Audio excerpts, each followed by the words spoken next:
재벌인 남자를 만나서 시집을 가면 재벌의 부인이 되잖아요. 소위 말하는 현대판 신데렐라가 되는 거 아닙니까? 그런데 이쁜 게 부의 기준과 귀함의 기준이 된다면 뭐 미인 대회에서 진선미에 뽑히는 양반들이 다 재벌 부인이 돼서 살아야 되는데 현실은 그렇지 못하잖아요. 마른 여성은 목이 길어야 하고 살찐 여성은 목이 짧아야 합니다. 만약 마른 여성이 목이 짧거나 살찐 여성이 목이 길다면 평생 빈곤하게 삽니다.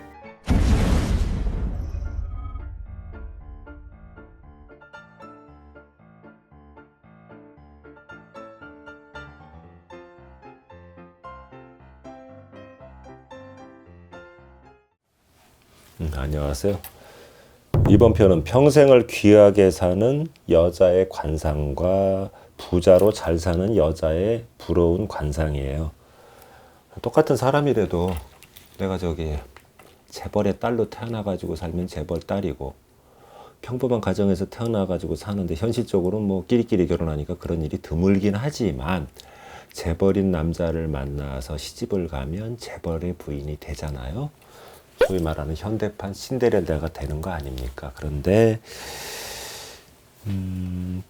재벌이든 평범한 사람이든 지위고와 귀천 그리고 이런 걸 다 막론하고 평생을 뭐 대접받고 사느냐 빈곤하게 사느냐 그 타고난 관상은 있다고 보거든요. 관상학에서는. 그러면 오늘은 대접받는 여자의 관상 7가지에 관해서 알아보도록 하겠습니다. 첫 번째는요, 얼굴이 전체적으로 균형과 조화가 되어 있는 여자예요. 쉽게 얘기해서 상정, 중정, 하정이에요.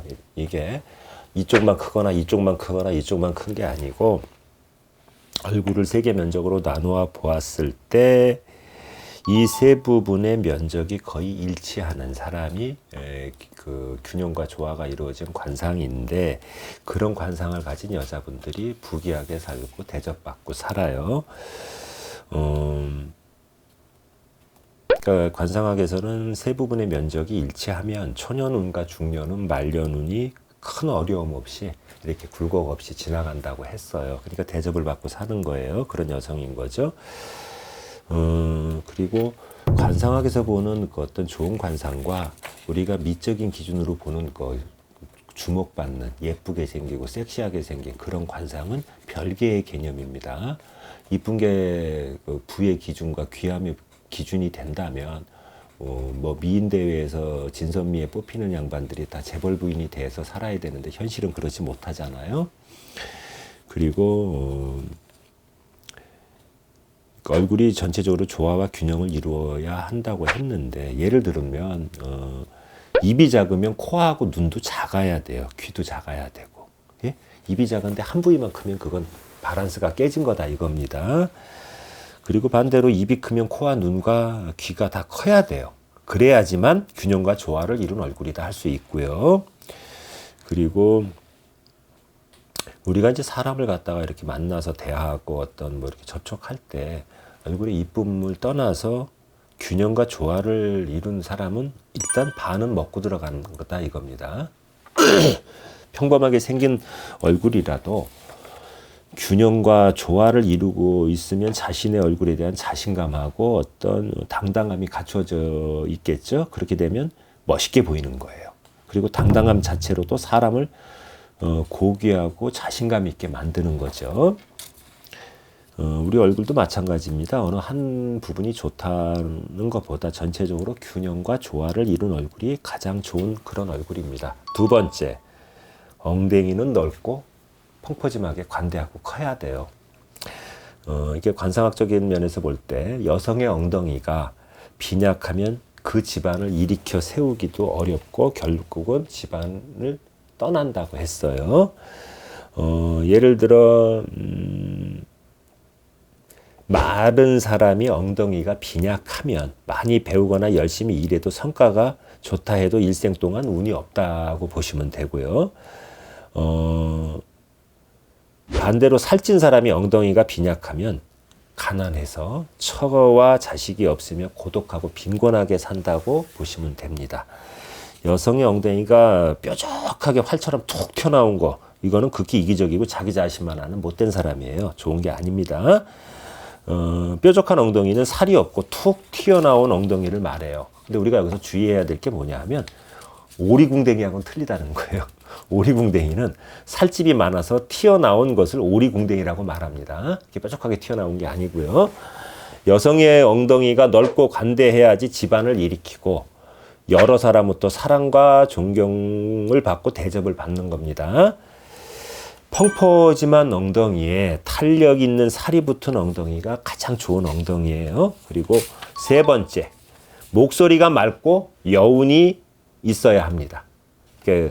은쟁반에 옥굿을 굴러가듯이 목소리가 청아하고 부드러워가지고 멀리 강 건너나 산 건너에서까지 옛날 관상서를 인용한다면 잔잔히 퍼져나갈 수 있는 그런 목소리에 청한 울림이 있어야 된다는 거예요. 그래야 대접을 받는 귀한 여자로서 일생을 살아간다는 겁니다. 그리고 화가 났을 때도 음성의 톤이 확 높아지질 않고 평상심을 유지하는 그런 사람, 그런 여자가 어떤 제어심도 있고 인격 수양이 된 여성으로서 대접을 받고 삽니다. 그리고 네 번째, 목이 둥글고 살이 적당히 있어야 합니다. 목은 머리를 받치는 기둥이에요. 따라서 기둥은 둥글고 든든하고 두터워야 하는 거겠죠.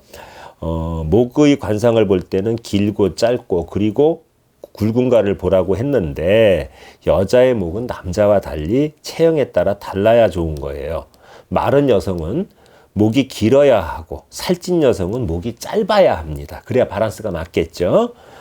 만약 마른 여성이 목이 짧거나 살찐 여성이 목이 길다면 평생 빈곤하게 삽니다. 보통 목이 짧은 여성은 생활력이 강하여 부자로 사는 여성들 중에 많이 볼 수 있고, 반대로 목이 이렇게 긴 여성 있잖아요. 기린처럼. 목이 긴 여성은 감수성이 풍부하고 우아한 성품으로 남편복과 자녀복이 있어서 말년에 대접받고 그렇게 산다고 했어요. 그리고 나이가 들어서 목이 후하고 목에 왈자주름 형태의 주름이 이제 생기는 여성이 있는데, 이런 거를 이제 관상학에서는 한류라고 하는데, 이런 주름을 가진 사람은 건강하게 오래 사는 장수도 한다고 했어요.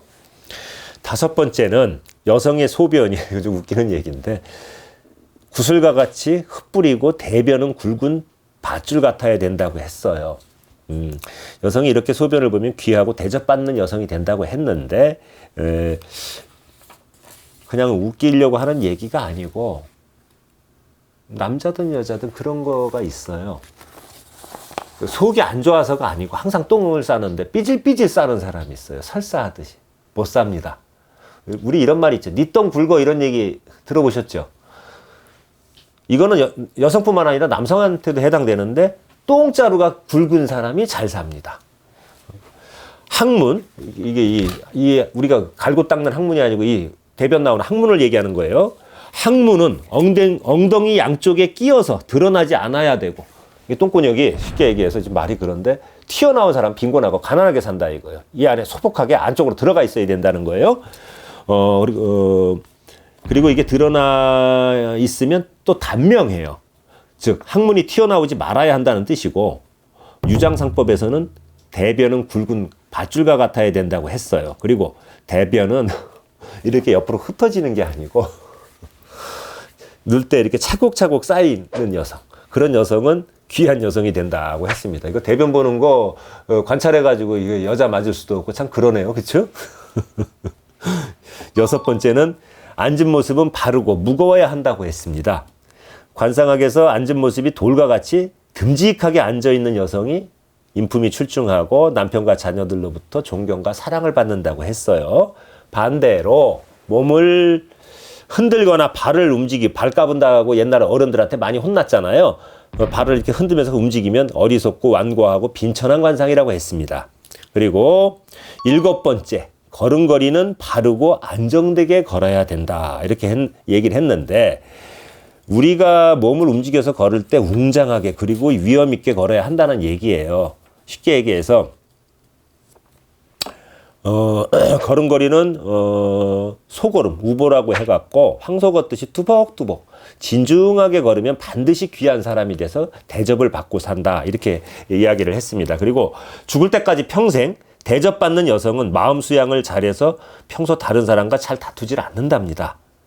그리고 어떤 시련이 닥쳐도 남을 원망하지 않고, 그런 소리를 하지 않고 마음 수양을 잘한다, 이렇게 이제 이야기를 했는데, 그렇게 하는 사람은 또 관상학적으로도 더 갖추어진다 했어요. 그게 쌓이기 때문에.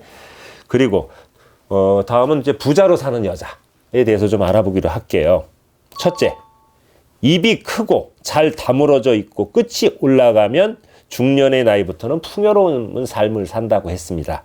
그리고 웃을 때 호탕하게 크게 입을 벌려서 웃는 사람은 활동적인 체질로 만사 의욕이 강해서 일을 잘 처리해 갖고 노년에 풍부하게 산답니다. 그리고 입의 윤곽이나 입술의 선이 뚜렷하면 경제적으로 부유하게 사는 그런 여성이라고 했어요. 입술선이 불분명하지 않고 확실한 사람이요. 그리고 치아가 큰 경우는 자기 주장이 매우 강하고 성적인 욕구도 또한 강한 여성으로 본답니다. 매사 적극적인 성격으로 리더이며 매우 활동적인 여성이겠죠.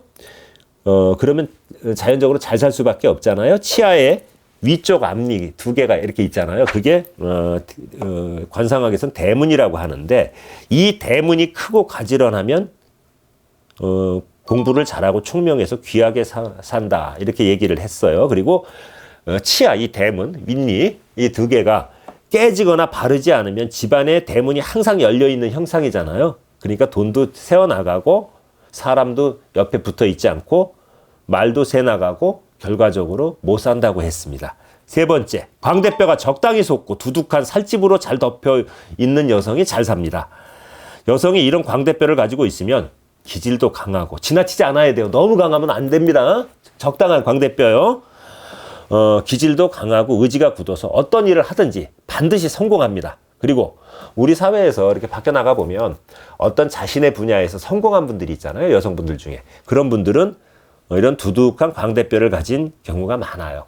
뭐 이렇게 너무 돌출돼서 과부의 광대뼈 이런 거하고는 약간 차이가 있는 겁니다. 그리고 넷째, 손가락이 대나무 주순처럼 길고 부드러워야 한다. 짧은 게 아니고 길고 거칠지 않고 부드러운 여성이 부유하게 대접받고 잘 사는 여성입니다. 여성의 손이 부드럽고 길면 감성이 부드럽고 많은 사람들이 따른다고 했어요. 다섯 번째, 허리가 둥글고 두툼해야 합니다. 허리가 둥글고 풍부한 여성은 초년 후는 공공하더라도 중년 이후에 많이 발전이 돼서 발복을 해갖고 돈과 명예를 가지고 부귀하게 살다가 죽습니다. 그리고 여섯 번째, 털이 부드러우면서 윤기가 나야 합니다. 사람이 머리털이나 뭐 이런 몸에 털들이 있잖아요.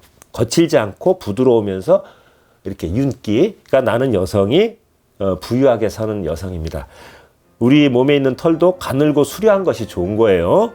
털은 윤택하고 부드러워야 나무가 자라듯이 부자로 살 수 있답니다. 그리고 이렇게 이제 관상에 대해서 살펴봤는데, 관상을 어느 정도 믿고 신뢰를 하신다면 나쁜 부분은 어떤 뭐 의사 선생님의 힘을 빌리든 아니면 마음 수양을 하든 해갖고 좀 보완해서 나가는 게 어떤 인생 살아가는 데 많은 도움이 될 거라고 말씀드릴게요.